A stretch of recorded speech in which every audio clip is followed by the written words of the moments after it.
Bonjour à tous, c'est Grégoire de Chaque Miroir.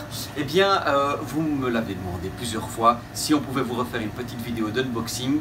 Ici, on vient justement de recevoir un tout petit arrivage de notre grossiste d'Allemagne. Et voilà, on a souvent des petites choses assez sympas chez lui. Et on va regarder un petit peu ce que ça donne et les petites bestioles qu'on va pouvoir vous montrer ici avec ce petit unboxing. Alors, voyons ce que la première boîte nous réserve. Eh bien, ici, on a un petit poisson vraiment pas commun, assez sympa. Il s'agit d'un Hemiodontictis acipenserinus. Donc en fait, c'est un poisson de la famille des Loricaria et des Farloella. C'est Loricariidés qui sont plutôt très allongés. En anglais, ils appellent ça whiptail catfish, catfish fouet. Ici, les Loricaria de ce type-là, ce sont, contrairement aux Farloella, des poissons qui restent sur le sol, plutôt inféodés au sable. Et alors, la particularité de celui-ci par rapport aux Loricaria qui sont plus connus, c'est, vous le voyez, son nez en trompette. Un nez tout pointu comme ça, qui lui donne d'ailleurs son nom latin, acipenserinus, ça veut dire qui a un nez d'esturgeon. Donc voilà, un poisson qui va rester inféodé au sol, qui ne va jamais se coller ni sur la vitre ni sur la décoration, mais qui va fouiller avec sa ventouse en entonnoir à la recherche de petites bestioles perdues dans le sable. Voilà, c'est Hemiodontictis acipenserinus. Alors, on va tout de suite passer à la deuxième boîte puisque le reste de poissons, il n'y avait pas grand chose à dire dessus. Deuxième boîte. Alors, qu'est-ce qu'on a ici? Alors, ça, c'est une bestiole très particulière. C'est un Lepidosirène paradoxus. C'est en fait un dipneustes. Les dipneustes, c'est un poisson qui, étrangement, il est plus proche des tétrapodes, il est plus proche des amphibiens, des reptiles et même des mammifères que des autres poissons. C'est un poisson qui, comme son nom l'indique, possède des poumons et vous le voyez, on dirait qu'il possède même deux petites pattes. Donc c'est plus proche des amphibiens que des poissons. Ça fait partie des dipneustes, ce sont de véritables fossiles vivants. Les dipneustes, on trouve une espèce en Australie, deux, trois espèces en Afrique et une en Amazonie. Celui-ci c'est le dipneust amazonien, le Lepidosirène qui voilà, a un look d'anguille comme ça. Attention, c'est une bestiole qui peut devenir très grande, même si elle n'a pas besoin d'énormément de place, ça ne bouge pas beaucoup, ça devient très grand, c'est réservé à des tout grands bacs, puisque ça atteint son petit mètre hein, quand même. Lepidosirène paradoxa. Alors, sac suivant. Hop. Plein de charbon, on reconnaît, si on a du charbon, ça veut dire qu'on a des poissons de la famille des Corydoras. Alors ici, je ne sais pas si on les voit bien, le charbon va servir à éliminer la petite toxine que les Corydoras peuvent parfois générer. Ici, c'est pas un Corydoras, c'est de la même famille, il a plus ou moins les mêmes caractéristiques, c'est un Dianema longibarbis. Donc c'est un cousin du Corydoras, avec un look beaucoup plus en torpille puisque c'est un nageur beaucoup plus actif que le Corydoras. Dans la nature, il a plutôt tendance à être dans des petites criques comme ça, avec très peu de courant, et il va fouiller la boue avec ses longs barbillons plongé en avant, c'est pour ça qu'on l'appelle longibarbis, un long barbillon, et il va un petit peu remuer comme ça la boue, il va se retrouver dans des eaux parfois très peu oxygénées, et on le voit alors qu'il va remonter en surface pour prendre de l'oxygène. Si vous regardez, j'ai une vidéo sur la page Facebook où on voit justement des milliers de ces dianémas en train d'aller piper de l'oxygène en surface, qui donne comme s'il y avait de la pluie qui tombait sur la mare dans laquelle ils étaient. Donc ça c'est le Dianema longibarbis. Très chouette poisson qui va se nourrir sur le fond, nageur très actif, il va aller dans le bac avec les mégalechis, hein, on est très semblables, très similaires avec lui. Poisson très sympa, pas du tout agressif.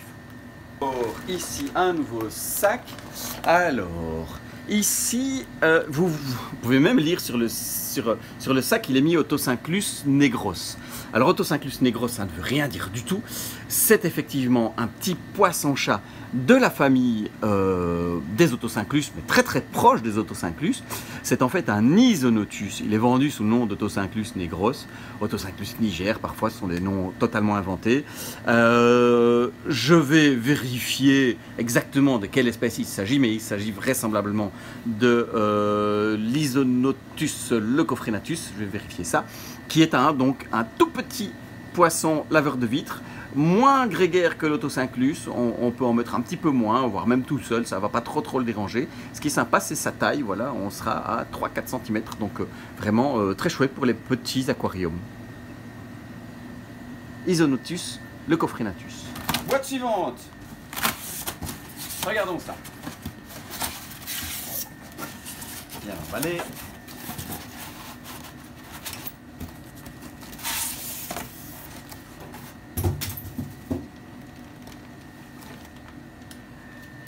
Alors, ici, regardez, c'est une petite trouvaille, ça c'est très sympa. C'est un petit Ancistrus, tout réticulé, il est vraiment beige avec tout un réseau de marbrures comme ça sur tout le corps. Il est très joli, j'ai hâte de voir ce que ça donne, ils sont encore petits, c'est de l'élevage. C'est un Ancistrus qui est encore non nommé, et pour vous donner son numéro de L, on est sur le L519. 519, pour vous donner une petite idée, aujourd'hui on est au numéro 520, donc c'est l'avant-dernier poisson qui a été découvert dans la famille des Loricaridés. Et il a ce nom, pour le moment, ce nom de code, L519. Pour ceux qui ne savent pas ce que c'est exactement les numéros de L, je vous invite à regarder sur la page Facebook, encore une fois, j'ai ce petit article qui vous explique pourquoi est-ce qu'on a fait ces numéros de L et qu'est-ce qu'ils signifient. Ici, c'est un Ancistrus species, non décrit, le L519. On va le relâcher, il va certainement encore se contraster, et j'en attends beaucoup. Allez, avec un peu de chance, ce serait un couple, puisque c'est de l'élevage et c'est facile à reproduire. Alors, ici, on va regarder un petit peu ce que ça donne. Celui qui regarde ça d'une manière non assurée va se dire que ce ne sont que de simples japonica, la Caridina multidentata, donc la crevette nettoyeuse, crevette à mano, crevette japonica. Mais ici, il s'agit d'une sélection, la variété orange. Donc, qui est censée devenir orange? J'ai hâte de voir si elle devient véritablement orange et si elle porte cette promesse. En tout cas, ce qui est certain, je vous en avais déjà parlé également, c'est qu'il s'agit d'individus de sélection de la japonica qui était trouvable uniquement en sauvage. Donc si on a des sélections, c'est forcément qu'on a de l'élevage, et de l'élevage de façon intensive et presque industrielle, pour arriver à avoir des petites mutations qui se développent. Et donc c'est à porte ouverte justement à pouvoir fournir des individus d'élevage en grande quantité de ces crevettes dont les larves doivent obligatoirement passer par un stade d'eau salée, ce qui les rend extrêmement compliqués. Le fait de trouver des sélections, c'est signe que cette reproduction complexe à faire, eh bien, c'est qu'il y a un protocole qui existe aujourd'hui, je ne le connais pas encore tout à fait, mais qu'il y a des sociétés qui ont réussi à mettre au point un protocole pour les élever de façon industrielle. Jusqu'à présent, on n'avait que quelques amateurs qui s'en sortaient plus ou moins bien, et généralement plus mal que bien, qui arrivaient à avoir quelques jeunes de reproduction. Ben, ici, ça veut dire qu'on commence à avoir, on va avoir en tout cas de nombreuses Caridina d'élevage disponibles. Et si on arrive à avoir les Caridina d'élevage disponibles, eh bien pourquoi pas les Atiopsis, les Atia, toutes ces crevettes qui justement ont un stade larvaire d'eau saumâtre obligé. J'espère qu'elles vont bien se colorer, en tout cas, elles ont l'air plus foncées, et avec un peu de chance, la sélection sera belle, et on aura des belles Caridina orange. Bon, ça c'est vraiment réservé à l'amateur averti. Il s'agit d'un gros prédateur, donc c'est vraiment pour des monster fish tank comme on les appelle, donc vraiment pour des bacs à prédateurs. Ici c'est un carassiforme grand prédateur, il s'agit du carassin vampire Hydrolicus scomberoides, Hydrolicus qui signifie le loup de la rivière. Donc pour vous dire à quel point on est vraiment face à un prédateur. C'est un poisson, si on l'appelle carassin vampire, c'est parce que sur la mâchoire inférieure, il possède deux énormes dents affûtées, très longues. Elles sont longues au point de devoir se ranger dans un fourreau qui va lui passer devant les yeux. Et ces énormes dents lui donnent un look de vampire, de Nosferatu, qui va plus servir en fait à emprisonner ses proies entre ses dents. Ça va servir comme une cage et seulement après il va pouvoir les avaler. Donc il a vraiment ce look très particulier. C'est également un poisson qui va avoisiner le mètre. Donc encore une fois à réserver uniquement à de bacs absolument énormes. On doit avoir des bacs de 2 mètres, 2 mètres et demi pour pouvoir avoir ce poisson. Mis à part ça, c'est un poisson qui est assez facile. Alors, on n'est pas obligé de lui donner uniquement des proies vivantes. Il peut facilement s'adapter par la suite à manger toutes sortes de proies congelées. Hydrolicus camberoides. Alors, ici, comme vous le voyez, ça c'est un poisson-chat. Pour les amateurs du genre, ceux qui aiment bien les poissons-chats, on est vraiment poisson-chat qui a un look de poisson-chat. Son petit nom, c'est assez comique. Il s'appelle Ompok Pagba. Voilà, Ompok Pagba. Un nom un petit peu bizarre. Ompok, c'est visiblement une mauvaise traduction du nom indonésien. En indonésien, Limpok, ça veut dire poisson-chat. Et visiblement, il l'aurait appelé Ompok par erreur. Et Pagba, c'est également le nom de ce poisson, mais cette fois en bengali. Donc ils ne sont pas trop foulés au niveau du nom pour le donner. C'est un poisson-chat, comme tous les poissons-chats, c'est relativement vorace, mais ici on est sur une taille moyenne. C'est un poisson qui va faire une trentaine de centimètres.